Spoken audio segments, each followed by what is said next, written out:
طرح ہم نے ایک سیاسی طالب علم کے طور پر ہم اس پورے نظام کو دیکھتے ہیں، یہ کوئی نئی بات نہیں ہے. ہم 78 سال سے ایک ہی دائرے میں گھوم رہے ہیں. اور سیف الدین سیف صاحب کا وہ شعر یاد آتا ہے کہ سیف انداز بیان رنگ بدل دیتا ہے، ورنہ دنیا میں کوئی بات نہیں. یہ میرے خیال میں پچھلے 78 سال سے صرف تھوڑا بہت اپنا پرانا ریکارڈ توڑنے کے لیے ہماری فوجی اسٹیبلشمنٹ وہ یہ سوچتی ہے کہ ہم ایسا کچھ نیا کریں جو ہم نے پہلے کبھی نہ کیا. وہ چیز صرف بدل جاتی ہے، باقی تو یہ کوئی نئی بات نہیں ہے. اس سے پہلے بھی اسی طرح کے فیصلے ہم نے دیکھے ہیں، اسی طرح کی ہم نے سیاسی قائدین کو پھانسی ہوتے ہوئے بھی دیکھا ہے، پرائم منسٹر کو ڈسکوالیفائی ہوتے ہوئے بھی دیکھا ہے. اور اب توشاخانہ پر اتنی کنوکشن، توشاخانہ کس کے کنٹرول میں ہے؟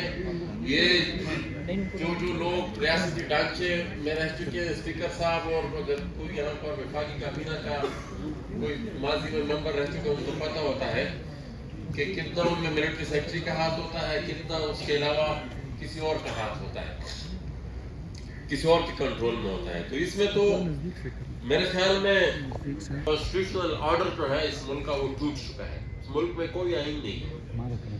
وہ جو 73 کا آئین تھا جس پہ بھی یہاں پر اس ملک کی جو فیڈریٹنگ یونٹس ہیں ان کا کنسنسس پوری طریقے سے نہیں تھا. 18ویں ترمیم نے تھوڑی بہت ان کے زخموں پر یا ان کی جو مطالبات تھے ان کو کسی حد تک ایڈجسٹ کر دیا تھا، لیکن اس کو رول بیک کرنے کے لیے بھی اسی دن سے سفر شروع ہو گیا. اور یہ 26ویں، 27ویں اور 28ویں ترمیم پر شاید وہ ایک ایسی پارلیمنٹ کے ذریعے پائے تکمیل تک پہنچے جو کہ عوام کی منتخب کردہ نہیں ہے، جو کہ کسی اور نے کمپیوٹر کے سامنے بیٹھ کر اپنے من چاہے ووٹ اپنے من چاہے کینڈیڈیٹ کے سامنے لکھ دیے. الیکشن رگ ہوتے تھے پاکستان میں، یہ کوئی نئی بات نہیں تھی.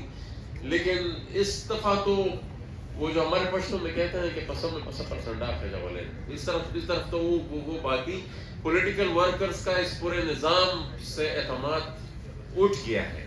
کیونکہ وہ یہ سمجھتے ہیں کہ جب ایک بابو صاحب نے کمپیوٹر کے سامنے بیٹھ کر اپنے من چاہے ووٹ ہی درج کرنے ہیں تو اس پروسیس کا حصہ بننے کی پھر ضرورت کیا ہے. اور یہ پارلیمنٹ کی سچویشن ہے. عدلیہ کی تو آپ نے دیکھ لی کہ ایک جج جب اٹھ کٹا ہوتا ہے پھر کل کو اس کو کہتے ہیں صبح جب اٹھتا ہے کہ بھائی آپ کی ڈگری ہی جعلی ہے. یہاں پر ایمان مزاری اور ہادی صاحب بیٹھے ہوئے ہیں، ان کا جس طریقے سے ان کا ٹرائل ہوا تو بابا ایک ایگزیکٹو آرڈر کے ذریعے کچھ سارا کچھ ایک کوئی حوالدار آیا وہ تما دے ان کو کہ بھئی آپ کو یہ سزا دی دی ہے، اس کو ٹرائل کا نام آپ پہ کیوں دے رہے ہیں؟ جس طریقے سے راتوں رات ایک پورے کرمنل ٹرائل کو کنکلوڈ کیا جا رہا تھا.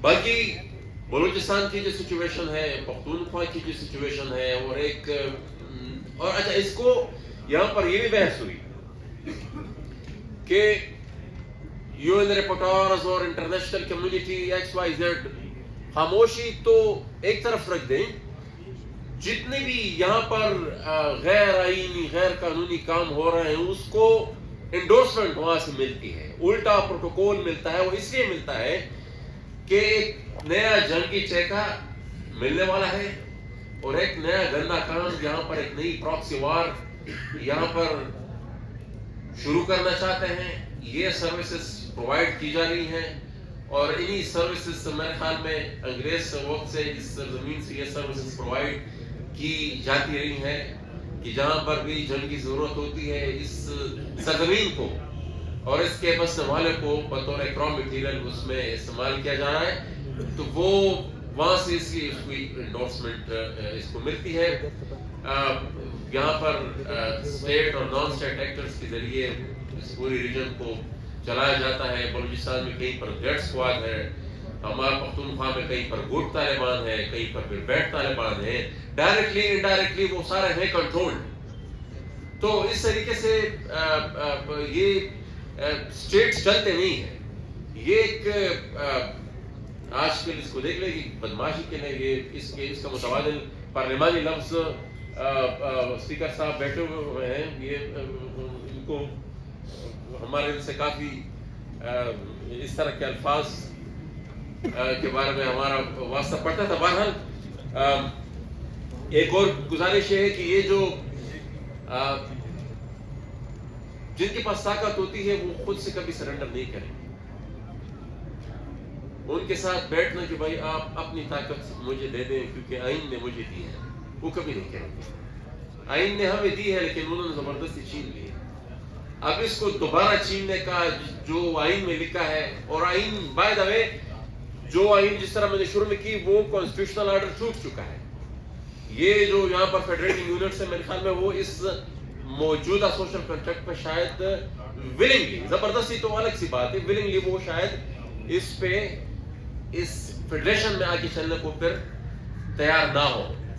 وہ ایک الگ سی ڈیبیٹ ہے. لیکن جو پاور سرنڈر ہوئی ہے وہ جن کے پاس ہے وہ تو خود سے سرنڈر کریں گے نہیں. جو چین چکے ہیں وہ خود سے سرنڈر کریں گے نہیں، یہ چیننی پڑے گی. اور اس کے لیے میرے خیال میں پولیٹیکل اسٹریٹجی کی ضرورت ہے کہ یہ کرنا کس طریقے سے. اور میرے خیال میں فردر اس پر اگر یہ جو آج کا جو مکالمہ ہے اس پر تفصیل بحث ہو تو بہتر رہے گا. آج جو کنوکشنز ہوئی ہیں ہم اس کی مذمت کرتے ہیں. اس کے علاوہ جو مقدمات یہاں پر بنائے گئے ہیں اماد مظاہری اور بہادی علی چٹا اور ساتھ ہی ساتھ مطیع اللہ جان صاحب بھی ہیں، اس کے علاوہ جتنے بھی پولیٹیکل ورکرز، علی وزیر، اب وہ جو فیک مقدمات بتاتے ہوئے بھی تک گئے کہ بھائی یہ فلاں زمانے میں کسی ایک ایف آئی آر میں یہ اس میں چارج کر دیا گیا ہے، کبھی 3 MPO، کبھی ایک چیز، وہ بھی ختم ہو گئی. اس کے باوجود اس کو نہیں چھوڑا. یہ مارنگ بلوچ کبھی سین ہے، کبھی 3 MPO ہو جاتے ہیں، کبھی ATC کا کیس بن جاتا ہے. تو یہ تو دیکھیں نا، قانون اور قاعدہ اور عدالت تو ہے نہیں، یہ تو جھنڈے کا زور ہے اور زور زبردستی ہے. اور اس سے چھٹکارا پانے کے لیے میرے خیال میں ایک سیاسی تحریک اور ایک پولیٹیکل اسٹریٹجی کی ضرورت ہے. وہ کس طریقے سے میرے خیال میں آج کے مکالمے پہ اس پہ بحث ہونی چاہیے. Thank you very much.